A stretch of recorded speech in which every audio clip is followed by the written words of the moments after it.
लोग कहते हैं कि कलश यात्रा निकल रही है, तो हमको अधिकांश कथाओं में प्रश्न आता है, तो विधवा जो नारी हो गई है उसे कलश तोड़ना चाहिए कि नहीं? यह प्रश्न हर जगह आता है। तो हम कह रहे हैं कि माता जब विधवा हो गई है तो वो सुहागिन नारी से भी ज्यादा श्रेष्ठ हो गई है, क्योंकि वो मीरा बन गई है।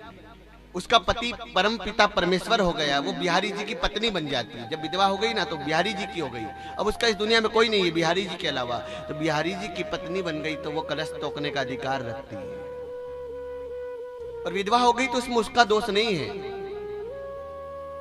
वो विधवा है तो उसका दोष नहीं, ये तो विधि के विधान का दोष है। तो उस विधवा को ऐसे धार्मिक प्रसंगों से दूर करना एक अपराध है। भगवान का कलश हर प्राणी तोड़ सकता है, हर वर्ण का तोड़ सकता है, ब्राह्मण, क्षत्रिय, वैश्य, शूद्र। और हमारी भाषा में कहे ना, सनातन की भाषा में, तो शूद्र जाति से नहीं होता है, शूद्र कर्म से होता है। जो शराब पी रहा हो, जो मांस खा रहा हो, जो मछली खा रहा हो, जो अंडा खा रहा हो, वो शूद्र। चाहे वो ब्राह्मण कुल में जन्म लेकर के आया और शराब, मांस, मछली, अंडे का भक्षण करता है तो वो शूद्र है। और शूद्र कुल में जन्म लेकर के आया है और सात्विक रहकर के भगवान का कीर्तन करता है तो उससे बड़ा ब्राह्मण और कोई नहीं। ये समझने वाली बात है। जाति से शूद्र नहीं है, कर्म से मनुष्य शूद्र होता है, जाति से कोई शूद्र नहीं। ब्राह्मण है और शराब पी रहा है, ब्राह्मण है और अंडा खा रहा है, ब्राह्मण है और मांस मछली का भक्षण कर रहा है, कहते हुए शर्म आ रही है, तो वो शूद्र है। और जो शूद्र होकर के भी सबरी की तरह भगवान का कीर्तन कर रहा है तो वो साधु है, वो ब्राह्मण है, वो संत है।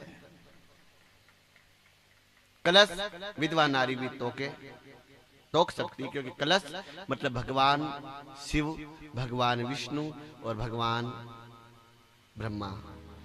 अपने परम पिता को अपने मस्तक पर धारण करने में कौन बुराई है?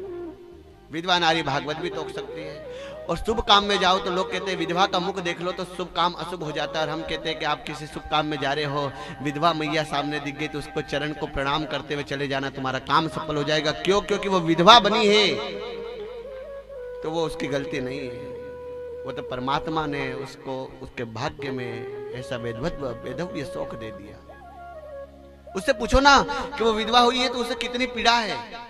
उससे पूछो कि वो अपने पति को त्याग कर करके कैसे जी रही है। उसको एक तरफ तो उसके पति को त्यागने का तकलीफ है, उसको पति को छोड़ने की पीड़ा है, और दूसरी तरफ समाज उसे दर दर पर पीड़ा देता है, दर दर पर सताता है।